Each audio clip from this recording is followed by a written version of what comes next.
안녕하세요. 인권. 이 단어, 여러분은 들으면 어떤 생각이 드시나요? 아, 좀 무겁다. 나랑은 좀 먼 얘기 아닌가 싶을 수도 있어요. 근데요, 오늘 우리는 이 인권을 딱딱한 법전 속 글자가 아니라 바로 우리 삶에 대한 이야기, 살아있는 이야기로 한번 풀어보려고 합니다. 11부 복지인권연구소 이대영 소장님의 통찰을 길잡이 삼아서요, 우리 곁에 있지만 미처 몰랐던 인권의 진짜 얼굴을 함께 찾아 떠나볼까요? 이 문장으로 한번 시작해 볼게요. 한 사람의 삶을 바꾸는 힘. 어떠세요? 인권이라는 건 거대한 개념이 사실은 얼마나 개인적이고 또 얼마나 구체적인 순간에 존재하는지를 확 보여주는 말 같아요. 누군가의 평범한 하루가 다른 누군가에게는 인생 전체를 바꾸는 엄청난 전환점이 될 수 있다는 것. 바로 여기서부터 우리의 이야기가 시작됩니다. 자, 첫 번째 이야기의 문을 열어보겠습니다. 삶을 바꾸는 힘. 이건 단순히 누구를 돕는다 이런 차원을 넘어서는 이야기예요. 한 인간의 존엄성을 지키고 그 사람 안에 잠들어 있던 가능성을 깨우는 힘에 대한 이야기고요. 그리고 동시에 어쩌면 우리 모두에게 주어진 책임에 대한 이야기이기도 하죠. 그럼 도대체 인권이 뭘까요? 법적으로는 이렇게 정의해요. 인간이 그냥 살아있는 걸 넘어서 인간답게, 그러니까 존엄성을 가지고 살아가기 위해 꼭 필요한 보편적이고 절대적인 권리다. 이걸 좀 더 쉽게 말하면요, 우리가 이 세상에 태어났다는 그 이유 하나만으로 당연히 누려야 할 기본 자격, 뭐랄까, 기본 패키지 같은 거죠. 그런데 말이죠, 이 아름다운 약속이 현실에서는 글쎄요, 모두에게 똑같이 주어지지는 않는 것 같습니다. 이제 이상적인 정의에서 잠시 눈을 돌려서요, 우리 사회의 가장 낮은 곳, 그곳에서 마주하는 불평등의 현실, 바로 투쟁의 얼굴들을 직접 만나보겠습니다. 40.4%. 혹시 이 숫자가 뭘 의미하는지 아시나요? 이게 바로 대한민국의 노인 빈곤율입니다. OECD 국가 중에서 가장 높은 정말 충격적인 수치예요. 다시 말해서 우리 곁에 어르신 4분 중 1분 이상이 빈곤 속에서 하루하루를 힘겹게 보내고 계신다는 뜻입니다. 40.4%라는 이 차가운 숫자 뒤에는요, 바로 이런 절박한 목소리가 숨어 있습니다. 아프면 병원에 갈 수 없어요. 가장 기본적인 건강권마저 위협받는 현실이죠. 이게 그냥 데이터가 아니라 한 사람 한 사람의 고통스러운 삶의 목소리라고 생각하면 문제의 무게가 정말 다르게 느껴집니다. 인권 침해는 이렇게 우리의 아주 평범한 일상 속에서 벌어집니다. 한번 상상해 보세요. 휠체어를 탄 시민이 버스에 오르려고 해요.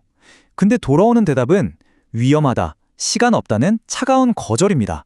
이건 단순히 버스 한 대를 놓친 문제가 아니에요. 사회의 한 구성원으로서 참여할 기본적인 권리, 이동권 그 자체를 부정당한 순간인 거죠. 문제는 여기서 그치지 않습니다. 지금 보시는 것처럼 우리 사회에는 수많은 보이지 않는 벽이 있거든요.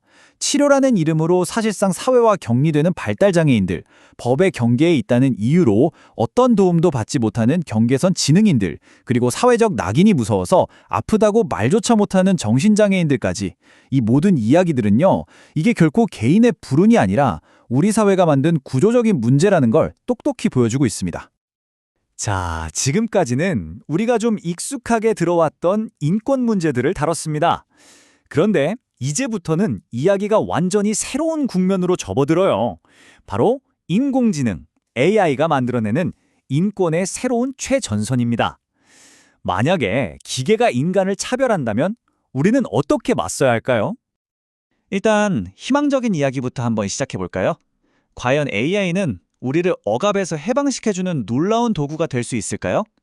그 가능성을 보면 정말 무궁무진해 보이긴 합니다. 정말 놀랍지 않나요? AI 안경이 시각장애인의 눈이 되어서 세상을 생생하게 묘사해주고 AI 스피커가 혼자 계신 어르신의 다정한 말벗이 되어주는 거죠. 수어를 실시간으로 번역해서 소통의 벽을 허물기도 하고요. 이처럼 AI는 기술을 통해서 인간의 한계를 뛰어넘고 더 평등한 세상을 만드는 아주 강력한 동맹이 될 수도 있습니다. 하지만 동전에는 언제나 양면이 있잖아요.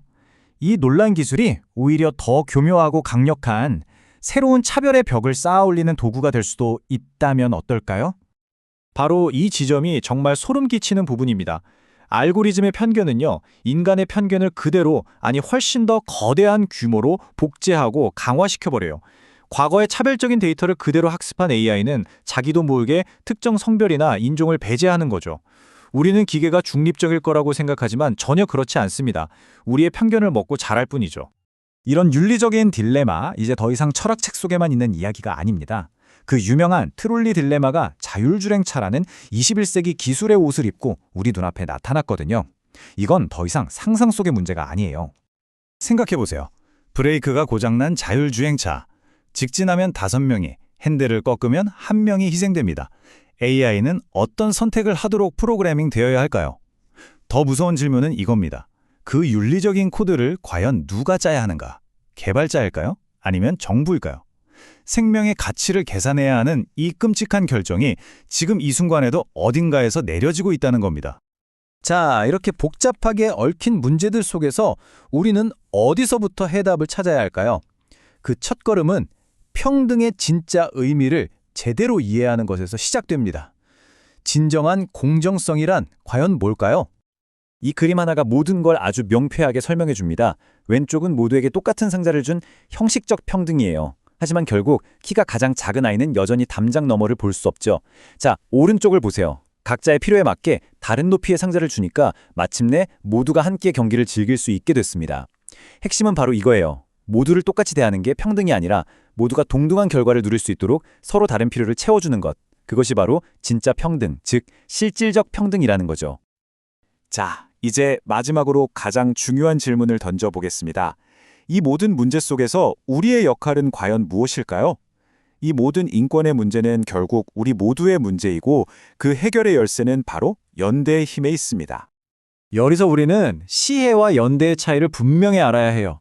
시혜, 그러니까 자선은 주는 사람과 받는 사람이라는 수직적인 관계를 만들잖아요. 하지만 연대는 우리 모두가 동등한 권리를 가진 주체라는 걸 인정하는 수평적인 관계에서 시작합니다. 우리가 만들어야 할 사회는 누군가의 온정에 기대는 사회가 아니라 서로의 권리를 지켜주기 위해 함께 어깨를 거는 그런 사회입니다. 마르틴 니묬러 목사의 이 유명한 시는 침묵의 대가가 얼마나 끔찍한지를 정말 아프게 보여줍니다. 나치가 공산주의자들을 덮쳤을 때 나는 침묵했다. 나는 공산주의자가 아니었으니까. 사회민주당원들을, 노동조합원들을 잡아갔을 때도 나는 침묵했다. 마침내 그들이 나에게 왔을 때 나를 위해 목소리를 내줄 사람은 아무도 남아있지 않았다. 그래서 마지막으로 이 질문을 당신에게 남깁니다. 인권은 결코 다른 누군가의 이야기가 아닙니다. 내일이 아니야 라고 외면하는 순간 우리는 결국 우리 자신을 고립시키는 것일지도 몰라요. 언젠가 당신의 차례가 왔을 때 당신 곁에 남아 함께 이야기해 줄 사람은 과연 누구일까요?